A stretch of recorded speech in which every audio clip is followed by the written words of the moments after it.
বাদশার জীবনে আগামী কাল আর কোনো দিন আসবে না। গলা থেকে বুক পর্যন্ত চলে যাচ্ছে। আমার গলা থেকে বুক পর্যন্ত চলে যাচ্ছে। আমার বন্ধু, বল তোর কি হয়েছে? পরওয়ারদিগার, তুমি তাকে অসুখ না দিয়ে আমাকে দিলে না কেন? সেবা সালার উজির সাহেব, বলুন হুজুর। আজ আমি সবার সামনে বলে যাচ্ছি,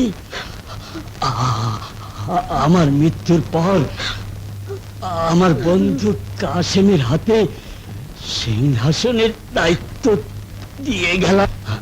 শাহনওয়াজ, কাসেম, আমার বড় ছেলে সোহরাবের বয়স যেদিন 25 বছর পূর্ণ হবে, সেদিন ওর হাতে সিংহাসন বুঝিয়ে দিবি।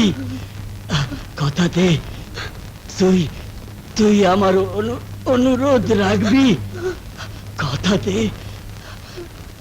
বেশ, আমি কথা দিলাম। শুকর, আলহামদুলিল্লাহ।